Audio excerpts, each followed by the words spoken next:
right, so we're back because John and I, as we went off air, we realized we forgot to talk about something. It's Halloween, and I wanted to ask John about his favorite Halloween movies because that's just something everybody does this time of year. So I just wanted to add a little addendum to this episode and talk about our favorite Halloween movies. So, brother, what do you recommend everybody watch? Like, what do you watch every Halloween?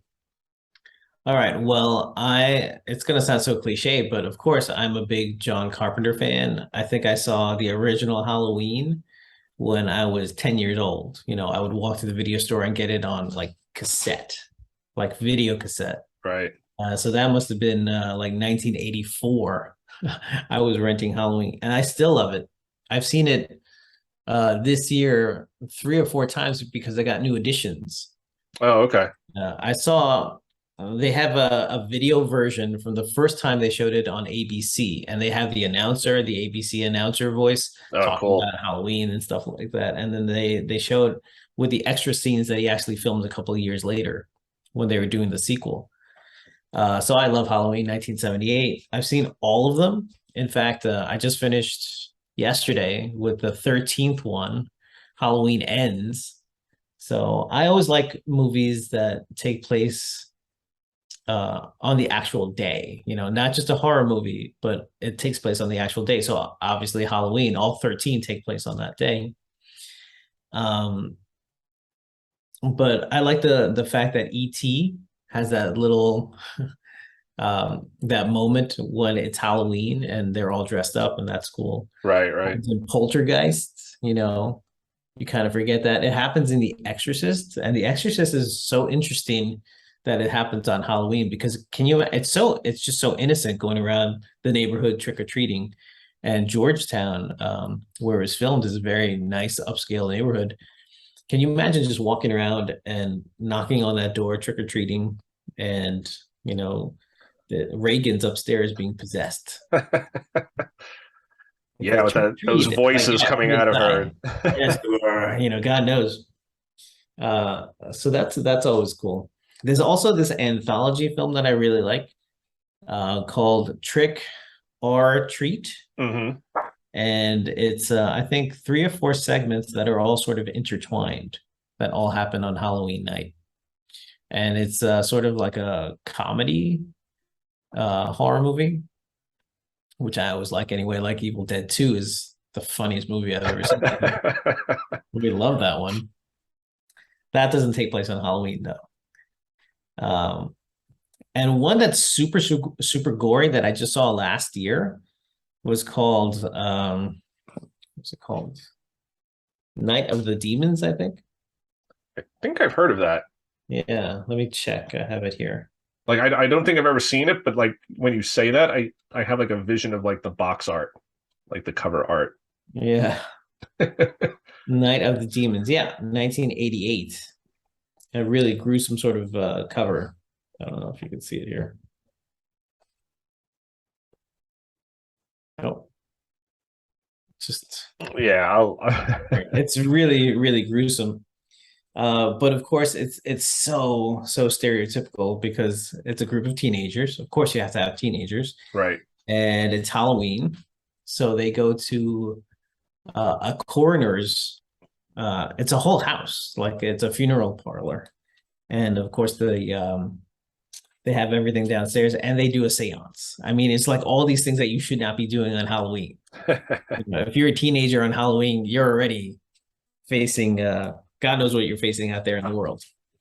But then you go to a parlor, you do a seance, you're just asking for trouble. Right. So it's not a very good movie, I have to say. But it is very gruesome, and I know there would be people out there who would like it. It's just like it wasn't really sort of my thing. Mhm. But it does take place on Halloween, so that's cool. Awesome. What about you? You have any favorites? I'm very similar to you. Obviously the original Halloween, 1978. So good. You can't beat that for Halloween. I mean, it's just the music, the slow build up, the iconic murderer, Jamie Lee Curtis in her first real starring role, So good. So John good. John Carpenter. I actually just showed the movie to Jake like 2 weekends ago. Yeah. Yeah, and he loved it. And I Yeah. love the little foreshadowing, because in the movie, the kids that Laurie Strode, she's babysitting these two kids, Tommy and I forget Lindsay. Lindsay. Yeah. They're watching the original The Thing from Yeah. Another World from the 50s. And John Carpenter later would go on to remake The Thing with Kurt Russell and Keith David, and just a phenomenal cast. Phenomenal. And Jake loved that movie too. We watched The Thing a few months ago. Yeah, so good. But like you, I not necessarily want movies to be on Halloween, but when I watch movies around Halloween, I like it to be like autumn. Yeah. So the leaves. So for me, it's definitely Halloween, because like you said, it takes place on Halloween night, but like the foliage, and it just drips with like late autumn. That whole movie is just like, you can feel like the chill in the air, and smell the leaves. Like it's just so great. I know this isn't. Yes. Don't forget. There's just two things, because I know I'm going to forget, because we're just at that age where we always forget everything. Okay.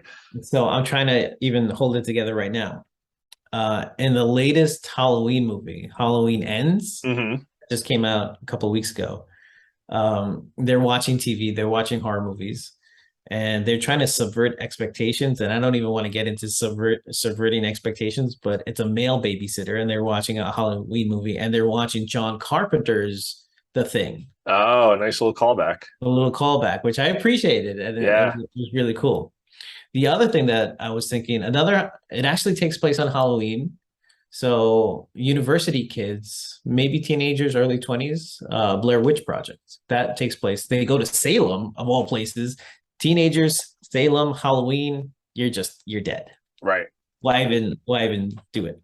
And that was going to be my second choice for Halloween movie, because I love Blair Witch Project. Yeah. Because again, it's in the autumn. I mean, they're clearly wearing coats and stuff, not winter coats, but I mean, they're just, the whole movie's them crunching through leaves, and yep, they have the knit hats, and it's clearly chilly. It's clearly late autumn. They never say it's what time of year it is, but it's clearly autumn. They're in Maryland. And it was just so innovative at the time, just with the viral marketing campaign on the internet, when the internet was still kind of new. And I just remember people not even really knowing if this was real. Like, did these three kids really just, like, are we watching essentially a snuff film? Yeah. Of these found footage, right? Found footage, and that really wasn't a thing. But I mean, now there's tons of found footage stuff out there. Some really good, but most of it terrible. But that really just was like a moment in time with the Blair Witch Project, and just leaving the entire thing up to your imagination. Like, what was stalking them? Was it a serial killer? Was it a crazy woman in the woods? Was it a witch? Was it a ghost? Was it a Bigfoot? Who knows? Not necessarily supernatural. What was it? It might have been, like a serial killer. Who knows? Yeah. So it really left it up to the and some people thought that was a cop out. I really don't. I thought it was brilliant, because I think, the scariest thing in the world is what you can imagine. It's up in your head. It's already there. Right.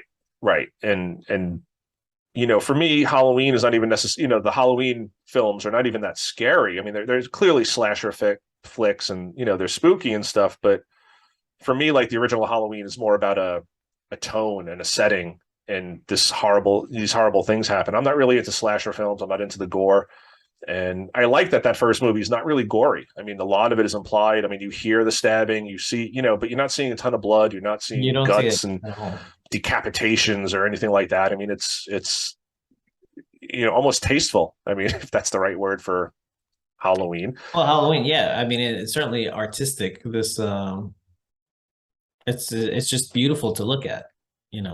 When people aren't being killed. Right. If you're just looking at how he shot it, it's just beautiful looking. Yeah, it's great. Another movie I really like, The Legend of Boggy Creek, which is about Bigfoot down in Arkansas, and it's more of a documentary with a lot of reenactments, but again, like, it's a lot of hunters in the woods in fall, and it's just like the crunch of the leaves and the browns and the oranges and the yellows, and it's just and it's from the 70s, so it's kind of just washed out and dreary, and the music is creepy, and it's again, lots of subtlety. You don't really see the monster much. You see a hairy arm, you see something in the distance. You're not really getting a close-up of this thing growling in its teeth. You're just seeing something kind of walk past the trees in the distance, or an arm coming into the house and trying to grab one of the girls. Like it's just very like drive-in horror movie esque, and it's just so great. So that's one of my favorites too. Yeah, that's cool. Um, and other movies like there's other. I'm very seasonal, so like movies like John Carpenter's The Thing or the original Thing or The Abominable Snowman. I watch those like in the winter when it's snowing. Like Yeah. I like the snow and looking outside and seeing the snow, and then watching a movie that takes place in the snow. So, but Well, yeah, that's a that's like story for Empire another time. Strikes Back. I always watch Empire Strikes Back around Christmas, like the ultimate Christmas movie. Yeah, I remember that you do that. Yeah. Yeah, just all the snow and yeah, so that's kind of how I pick my horror movies is more like seasonally like that. Just a weird thing. But you and I have always kind of been like that. And but yeah, the original Halloween, you and I have always agreed on that as like, and again, maybe it's a safe choice, but you can't really go wrong with the original Halloween on Halloween. Yeah, I mean, it sets the tone for everything that came after it. Everything, you Yep. know. Another John Carpenter movie that I love that isn't set around Halloween is The Fog. I've been obsessed with The Fog. I've seen it 3 times this year. I love that movie. Have you seen that movie? Not in ages. And it's funny, I just saw a thing on it must have been Facebook or Instagram the other day, and somebody had posted like a still from the movie. And I was like, I need to watch that again because I haven't seen that probably since high school or maybe college. Like, it's just a shame that I So haven't seen good. it in so long. It is so good. And it's the same sort of thing because you don't really see a lot in that Right. kind of very much like Halloween. It came after Halloween, and it's very atmospheric, and the music is just so good. And John Carpenter writes, he writes the music, he edits it. I mean, he's just he did everything. He was just amazing, and the um, the atmosphere that he creates, and it's a completely different location. It's out in California, um, in a coastal town, and he still makes it scary as anything. I mean, it's so good. And that's just one of his. I mean, clearly he's a writer, he's a director. He did a lot of the music for his own movies, like that Halloween theme. Uh, Like he wrote that, like it's just. But he creates a world. I mean, he's just so good at like world building, yeah, and like you feel like you're in Haddonfield, Illinois. You feel like the thing, like it's so claustrophobic, and part of the brilliance of the thing is just feeling like you're at this Arctic station, completely away from civilization. You're helpless. Like you just watch that movie and forget about the alien. Like before the alien even makes an appearance, you just kind of feel like I would not want to do what these guys do. It's no, just like dark 20 hours a day, and if you need help, it's days away if you can get a radio definitely. signal out, Yeah, and it's just that foreboding and that just sense of isolation and claustrophobia, like that alone, you don't need the alien. I mean, just it's just so great. And I remember bits of The Fog, and that was also just very atmospheric. And yeah, I need to watch that. Maybe I'll watch that this year because I do need some yeah. more Halloween If movies to watch. if you want to show Jake something else, show him The Fog. Yeah. All right. So good. Yeah, I'll put that on my list because I haven't seen that in ages. Yeah. Yeah. And those. It's really my mainstays for Halloween. I mean, I'll always try to like find something new, but and you mentioned the Evil Dead. I showed those to Jake this year, both of them, and he really dug those, and he got like super into them, and it just makes my heart proud. That because kids these days they see that stuff, like that's nothing, because they see so much more now with the CGI and special effects, and just to see like the practical effects and the cheap rubber masks, and but like you said, they're just so good and just so funny and so well directed. But the Evil Dead movies are just great. We haven't Yeah. seen Army of Darkness yet. We never really quite got to that one yet, but we watched the first two. Oh, okay. But Yeah. we got to get to Army of Darkness because that's a very different movie than the first two Evil Deads. Because It yeah, is. the second one is kind of like a remake, Yeah, like but a remake sequel hybrid thing. yeah, and it's funny because I saw an interview with Bruce Campbell. I may have sent you this link, but he was sort of saying that when Sam Raimi was able to do a sequel, he didn't have the rights to the first movie at that point. Oh, So he kind of started Evil Dead 2 with like this little recap but a like he couldn't use clips from the first movie, so he had to kind of remake the first movie in those first 5 or 10 minutes to kind of catch people up to like how Ash got to that cabin. Yeah. So it's weird that it's like this.